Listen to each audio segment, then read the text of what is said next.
What's up guys, and welcome back to Lincoln. We have made it to the January transfer deadline day, and a few things have happened so far this season. On the pitch, we've been performing absolutely amazingly, and as you can see, we're 5 points clear of Mansfield, so yeah, doing very well at the top of the league. I think that gap did close itself down to a point or two at one stage, but Mansfield have dropped off, and we've extended the gap back out to 5 points. But that's pretty much where the good news ends, because off the pitch, it has all gone completely tits up. Before this season, before I started this career mode, I told myself, check when you start the career, who's on loan. I didn't check, I forgot to check, and we got to November, and I suddenly got an email telling me that I'm at risk of losing several players. We had 4 players on loan.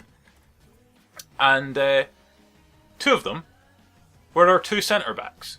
Both Raggett and Dickey were both on loan, meaning that we basically lost our 2 centre-backs, our core defence, both around about the same time. So we've had to sign some. Waterfall, who thankfully has changed his mind about leaving, which, I mean, that's... If he had decided that he wanted to leave and go through with it and actually gone, we would have been an even worse problem, but at least we have Waterfall. So we've got him as a centre-back. I signed this lad, who's, I think, Indian. So yeah, an Indian centre-back. India not known for its footballing ability. I'm pretty sure India, as a national team on FIFA, only has half a star. So... yeah, I think they're pretty much... I think they are the worst rated international team in FIFA. But we found ourselves an Indian centre-back. He's 62 rated. He's only 24, so he's got the ability to get better. I don't know if he'll get much better, but he's got the ability to get better. He was a free agent. As was the other centre-back we picked up, this Zhao Zinai. I'm awful with, like, names, effectively. But anyway... yeah, Chinese lad, so we picked him up. Again, he's only 22, he's 61 rated, got potential to get better. So, yeah. Again, another free agent. And, yeah, it kind of fills the gap, quite frankly. It just fills the gap that's been left with the 2 centre-backs leaving. Our... Sam Habergam, who was our backup left back, we actually sold for like £320,000, which the main reason I sold him is because, well, I needed the money, and we have a left back coming through our youth academy, so I might sort of accelerate him into the first team a little bit just to be our backup left back. But yeah, we didn't really need 2 left backs who were both similar ratings, and Loyola's younger, he's better rated, and yeah, I think Habergam, he was probably on the verge of coming and like getting a bit annoyed at his lack of game time, so I felt it was probably worthwhile. When I got the offer for him, I was like, well, the offer was actually quite average. The offer was originally like 240, and I managed to get them up to about 330. So yeah, I think it was probably a fair deal, and we got ourselves a bit of money. Now, the fact that I have 2 players on red cards, that comes from the last game I played, which, funnily enough, since we've lost our 2 centre-backs, our defence has been absolutely atrocious. We recently played Notts County, I think 2 weeks ago, and the final result was 5-3 to us. And now we had to score 5 goals to be certain of winning that game. I'm pretty sure I think until I scored my 4th goal, I hadn't led the game. I think we went down a goal, and then we pulled one back, went down another one, pulled it back, went down again, pulled it back, and then managed to get 2 more at the end of the game just by countering and getting in behind when they were trying to push to get the winning goal again. They left the gaps at the back, and we managed to capitalise because we have a lot of pace in this squad, and pace is actually quite effective in FIFA 18 as opposed to last year. So we capitalised and we scored 5 goals, but we let in 3. And again, in the last game that we played, we lost it. We lost 4-0 against Newport. 4-0. 4-0. we didn't even, like, we had some chances, but it was absolutely awful. And I mean, it all kind of spurred around the fact that Bostwick got himself sent off pretty early on after like 20 minutes from 2 stupid yellow cards, so I was kind of annoyed at that. And then as the game went on, they scored more goals and I just couldn't even get any chances, and then got frustrated and absolutely minced the boy with Matt Green and got him sent off as well. So, yeah. Kind of annoyed at that and kind of regretting it as well, but at least we have our gap at the top of the table. Yeah, I'm not really sure what else to chat about, really. I mean, it's been... We have a new goalkeeper as well. We brought through a lad from our youth team. Where is he? Silveira. 68 rated. Now, the interesting thing with this guy is I honestly can't tell if he's any good or not. We either, when he's playing, we either keep a clean sheet and everything's wonderful, everything's hunky-dory and the roses are smelling and it's absolutely brilliant. Or, like in the last game, we concede 4 goals. And I can't tell if he's actually... if our defence is what's causing the issue, which, I mean, most of the time is stupid defensive errors, or if he's actually crap. So, I'm not really sure what to make of it. He's got a good rating. Like, his actual goalkeeping abilities are better than Farman's. I think if we scroll down. Yeah, so as you can see, basically everything is better. In fact, everything is better for Silveira. So, he's a better goalkeeper.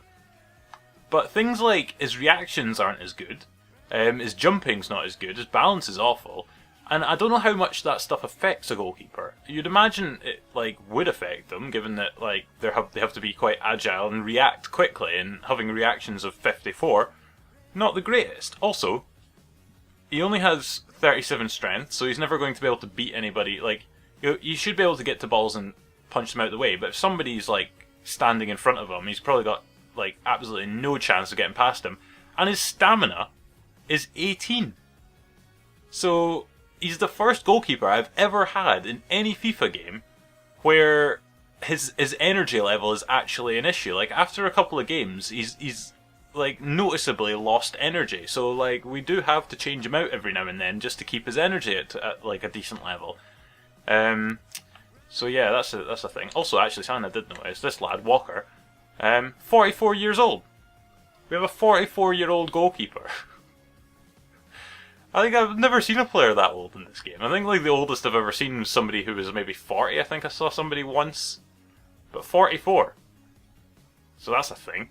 Not that he's ever been played yet, and probably never will be played, given we've got 4 goalkeepers. In fact, I would actually quite like to have one sold, but I might transfer list one actually. That might make sense, so I might do that.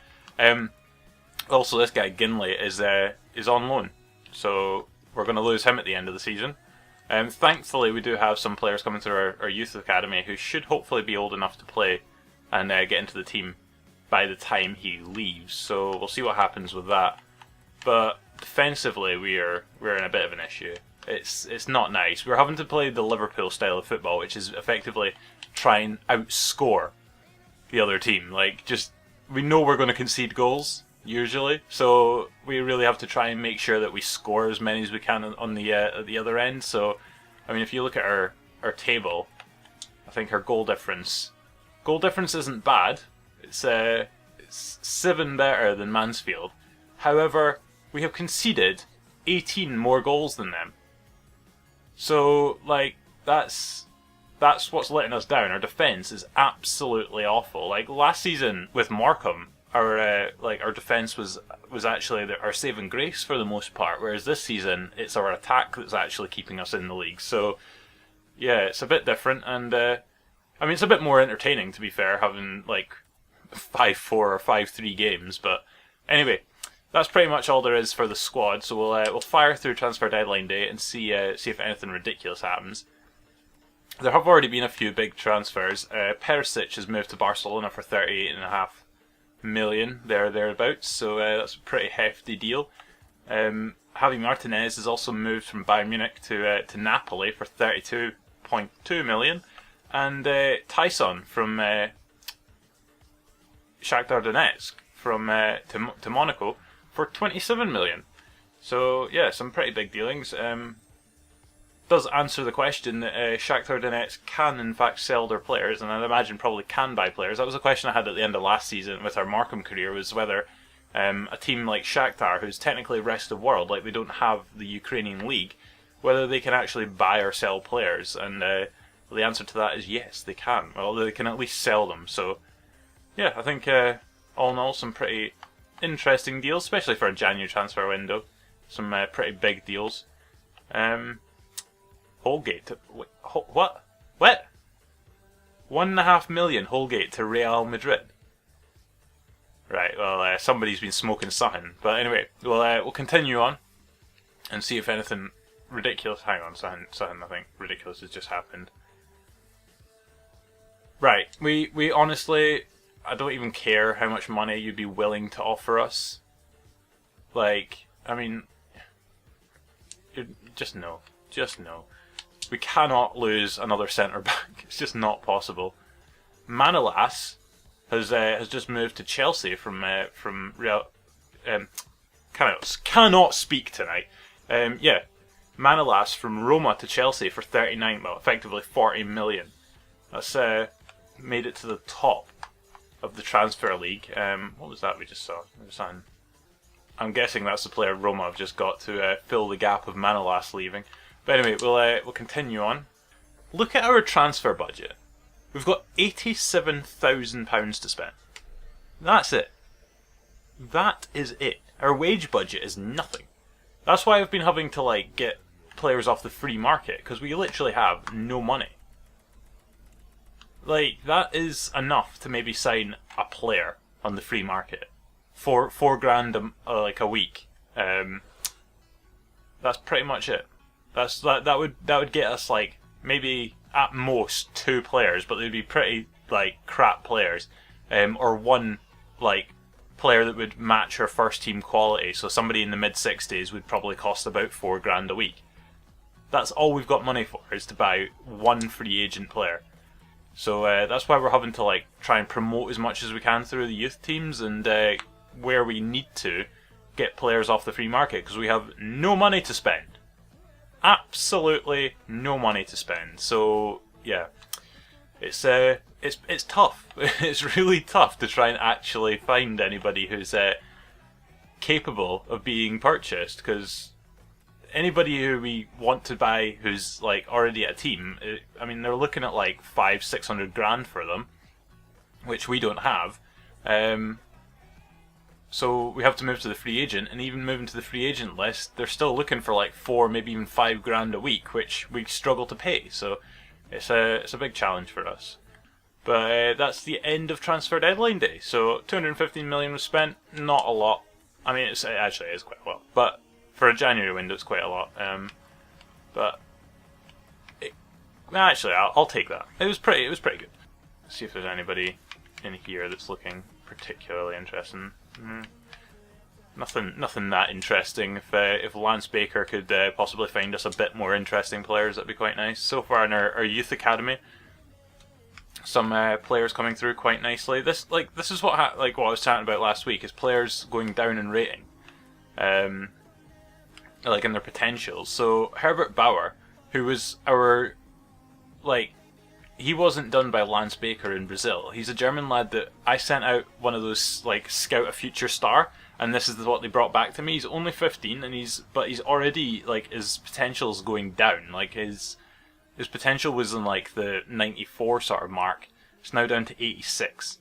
So it's kind of annoying to witness this. This lad's actually staying pretty high. Leonardo Castro, he's still staying around there, regardless of the fact that we've gone through a few months and other players are going down. He's bucking the trend, and he's continuing to stay at a high level, which I hope that he continues. I might actually just sign him to my first team now, and start playing him, because he's only 65. He's 65 rated. So the only issue is he's a cam, and we've already got 2 cams in the squad. Don't really need another one. This is the left back that we have coming through our youth team, which he's not great, but he's also not horrendous either. He's got good potential, and we'll sign him as soon as he turns 16. Hopefully that's not too far away. Otherwise, Loyola will have to hold down that position on his own regardless of energy.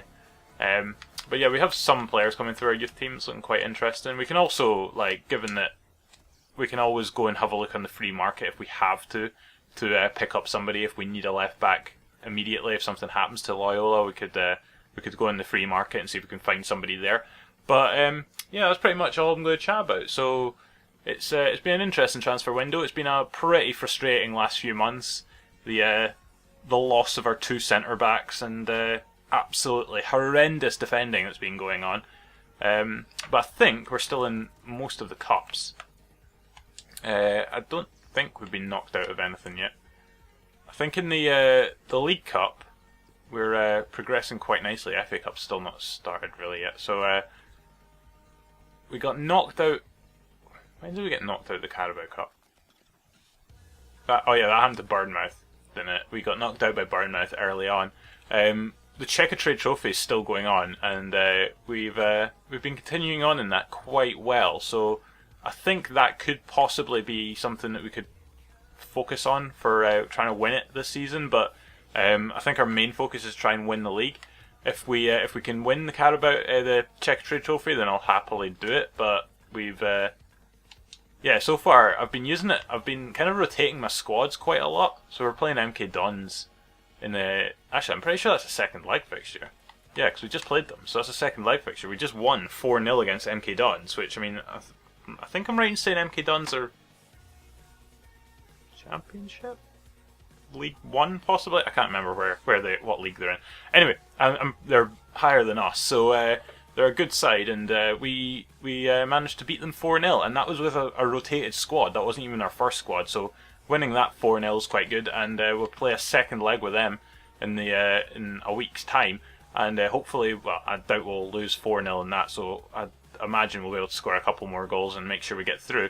And then it'll be hopefully the final, I'd imagine, given that we're already playing second leg fixtures, like 2-legged fixtures, so I'd imagine this is the semi-final. I'm not sure. I don't watch the Checkatrade Trophy in reality, so I have no idea how the format works, but going by the fact that's 2 legs, I would imagine it's a semi-final. So anyway, hopefully we get through that and into the final, and we could possibly get ourselves some early silverware. So yeah, if you've enjoyed this video, then give it a thumbs up, and subscribe as well if you're new around here, and I'll catch you guys next week. So until then, cheerio.